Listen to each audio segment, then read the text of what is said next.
विक्रम आणि मानिनीने काव्याची बाजू घेत सुनीताला काढले घराबाहेर। नमस्कार मंडळी, लग्नानंतर होईलच प्रेम या मालिकेच्या आजच्या भागाचा रिव्ह्यू आपण इथे पाहत आहोत। आता इथे सुनीता मानिनीकडे फराळासाठी आलेली असते आणि सोबतच जीवा आणि काव्याचे फुटेज पेनड्रॉय सोबत घेऊन आलेली असते। आता इथे काव्याला सुनीता मात्र सारखंच टोचून बोलत असते, हे काही विक्रमना आवडत नसतं, तरीही ते शांत बसतात। आता इथे सुनीता काव्याला म्हणत असते, या चकल्या तूच बनवल्या असतील ना, कारण तुला जसं माणसांना सुद्धा गोल गोल फिरवायला जमतं। त्यावेळेला काव्या म्हणते, नाही मी नाही बनवल्या, माझ्या ताईने। आणि त्यावेळेला सुनीता म्हणते, आणि कोणी बनवल्या? त्यावेळेला काव्या म्हणते, माझ्या ताईने आणि तिच्या नवऱ्याने बनवल्या आहेत। आता सुनीता म्हणते, अगं काव्या तू काय केलंस? असं म्हटल्यानंतर विक्रम बोलतात, तिने आणि मी या घराची सगळी सजावट केली आहे। दिव्यांकडे पाहतच म्हणते, वा काव्या छानच सजावट केलेस ग, छानच दिवे लावलेस की। आता हे देखील एक टोमणा मारण्याच्या पद्धतीने सुनीता बोलत असते, म्हणजे छानच सजावट केलीस काव्या, घरामध्ये तू लावलेल्या दिव्यांचा प्रकाश अगदी ओसंडून जात आहे असंच वाटत आहे, हो ना मानिनी? त्यावेळेला मानिनी देखील हो हो असं म्हणते। आता विक्रम म्हणतात, मानिनी मी जरा येतोच असं म्हणून ते तिथून निघणारच तेवढ्यातच सुनीता म्हणते, अरे विक्रम बस रे, तुला काय बोर होते का? आता विक्रम म्हणतात, बोर वगैरे काही होत नाही, पण मीनाक्षी आणि तिचा नवरा घरी येणार होते म्हणून का आले नाहीत हेच विचारायचं होतं। आता विक्रमचं असं मीनाक्षी विषयी बोलणं ऐकून सुनीता लगेच म्हणते, ओ ती मीनाक्षी म्हणजे तीच आहे ना जिच्याबरोबर तुझं अफेअर होतं आणि लग्न देखील ठरलं होतं। आता सुनीता असं बोलल्यानंतर काव्या तर त्या सुनीताकडे पाहायलाच लागते। आता तेवढ्यातच किचन मधून आशाताई बाहेर येतात आणि म्हणतात, वहिनी खलबत्ता कुठे सापडतच नाही, कुठे आहे? अगं जुना खलबत्ता खूपच जुना झाला होता म्हणून मी टाकून दिला आहे, नवीन आणला आहे बघ, तिथेच ओट्याजवळ बॉक्स मध्ये आहे। आता ही सुनीता शांत बसतच नसते, ती म्हणते, मला सांग विक्रम, तू आणि मीनाक्षी अजून देखील मित्र आहात का? त्यावेळेला विक्रम म्हणतात, नुसते मित्र नाही, आम्ही खूप चांगले मित्र आहोत। आता विक्रम म्हणतात, मी मीनाक्षी आणि मनू आमचा खूपच चांगला ग्रुप आहे। त्यावेळेला सुनीता म्हणते, अरे वा, खूपच प्रोग्रेसिव्ह आहात की तुम्ही। आता विक्रम म्हणतात, हो आम्ही आहोतच की, आणि मला असं वाटलं होतं आमच्या सोबत राहून तुम्ही देखील थोडे प्रोग्रेसिव्ह व्हाल। आता सुनीता म्हणते, मी तुमच्यासारखी नवरा बायकोच्या नात्यामध्ये इतकी प्रोग्रेसिव्ह होऊ शकत नाही, मला असं वाटतं नवरा बायकोच्या नात्यामध्ये पॉझिटिव्हपणा असायला हवा। आता सुनीताचं असलं बोलणं ऐकून विक्रम म्हणतात, तुझं हे बोलणं मला काही झेपणारं नाही बाबा।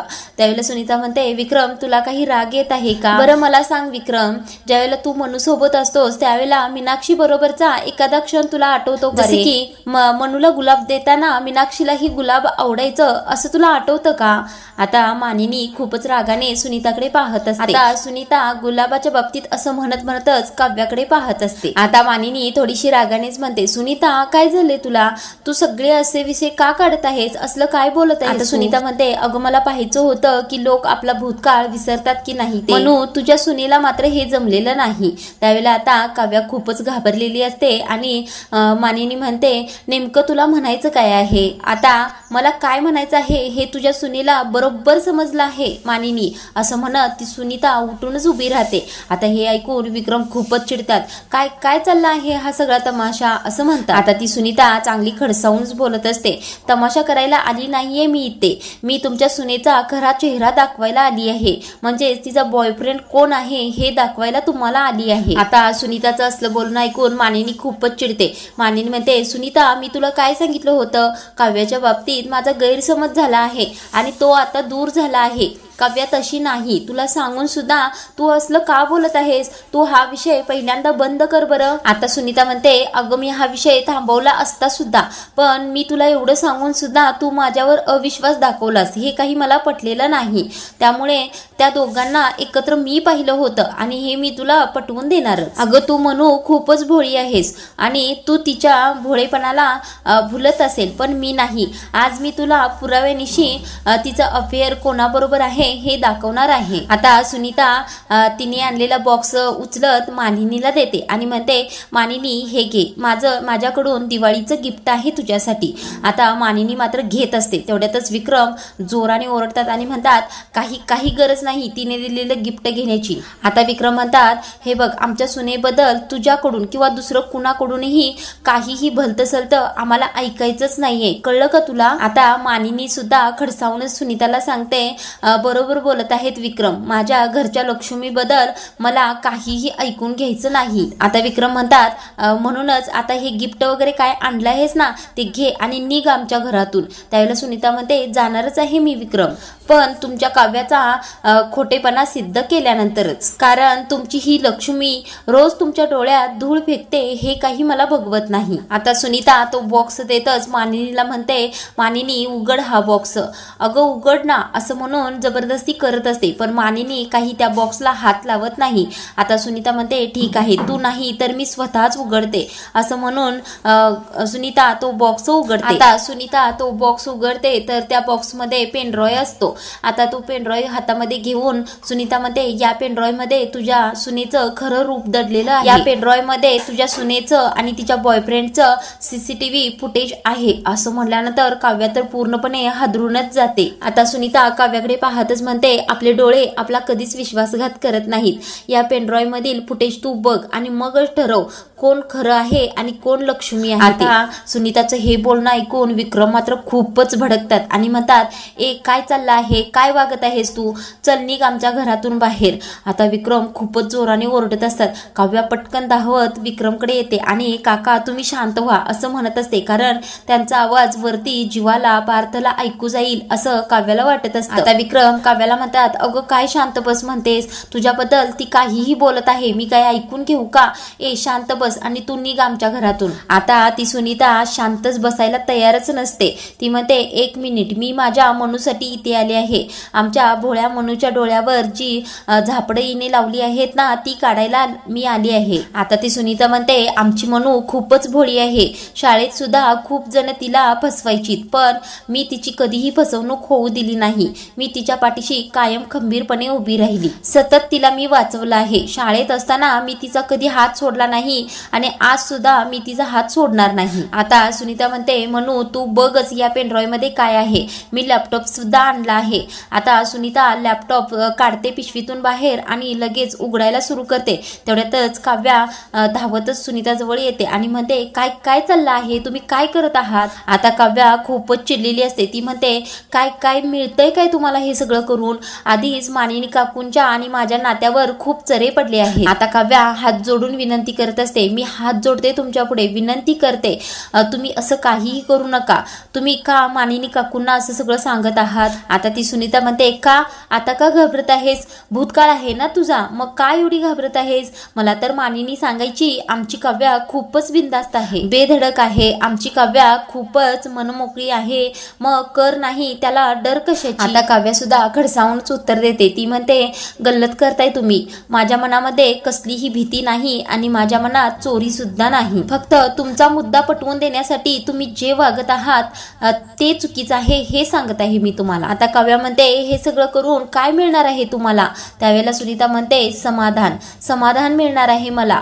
तुझा खरा चेहरा मनूसमोर आणून एक वेगळंच समाधान मिळणार आहे मला. आता ती सुनीता जरा जास्तच बोलत असते. ती म्हणते माझं काय मनूचं काय वेगळं आहे, आम्ही वन मॅन वुमन आहोत, पण तुमच्या या पिढीचं तुम्हाला वर्तमानाचाही हात धरायचा आहे आणि भूतकाळाच्याही मिठीत शिरायचं आहे. आता सुनीता असं बोलल्यानंतर विक्रम खूपच चिडतात. तू शांत होतेस का, तुझं असलं काही बोलायची हिंमत कशी झाली.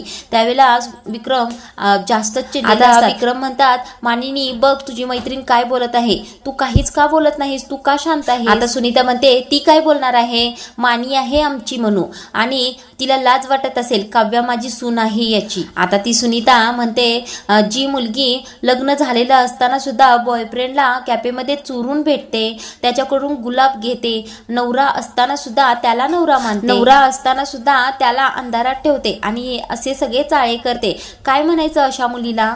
पुरेपूर फसवला आहे हिने पार्थला.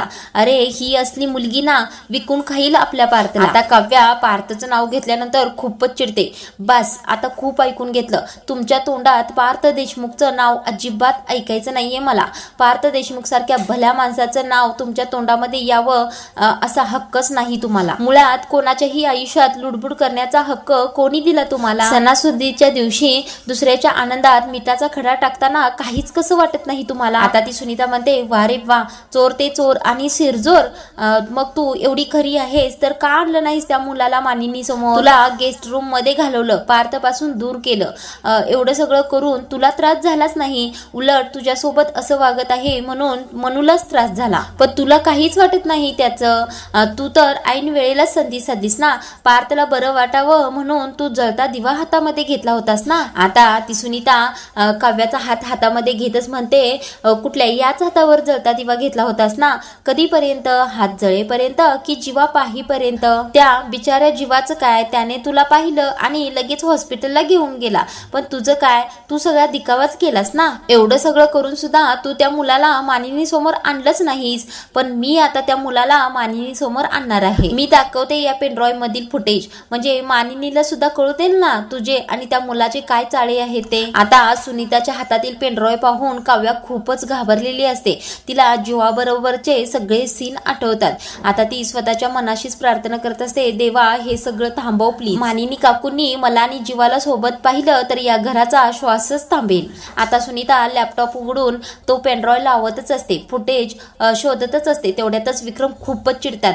काय चाललं आहे? बंद करते पहिल्यांदा, आम्हाला काहीही पाहायचं नाही.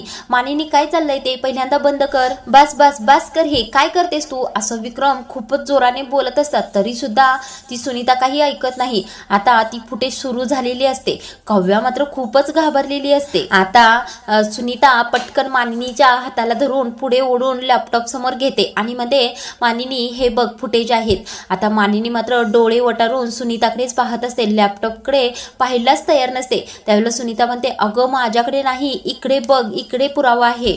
तरी सुद्धा मानिनी रागाने सुनीताकडे पाहत असते. जबरदस्त सीन दाखवला आहे. काव्या तर खूपच घाबरलेली असते. आता मानिनी एका हाताने लॅपटॉप बंद करते आणि एका हाताने खाड करून सुनीताच्या गालावर मुस्काट देते. आता कानाखाली हाणल्यानंतर सुनीता पटकन मनू असं म्हणते. त्यावेळेला मानिनी खूपच मोठ्या सुरात म्हणते, तू या घरच्या लक्ष्मीबद्दल, माझ्या काव्याबद्दल एक अक्षर जरी बोललीस ना तर याद राख. आता हे ऐकून सुनीता मनू असं म्हणत असते. त्यावेळेला मानिनी म्हणते, चूप, एकदम चूप. एवढा वेळ झालं काळजावर दगड ठेवून तुझं सगळं ऐकत राहिले मी. हाताच्या मुठी वळून मी सगळा राग गिळत राहिले. तरी सुद्धा तू आज लिमिट क्रॉस केला आहेस सुनीता. आता सुनीता म्हणते, तू सुद्धा आज लिमिट क्रॉस केला आहेस मानिनी. तू माझ्यावर हात उचललास. त्यावेळेला मानिनी म्हणते, हो, कारण याआधी तुझ्यामुळे मी काव्यावर हात उचलला होता. तू जे काही मला दाखवलंस ते सगळं पाहत गेले मी.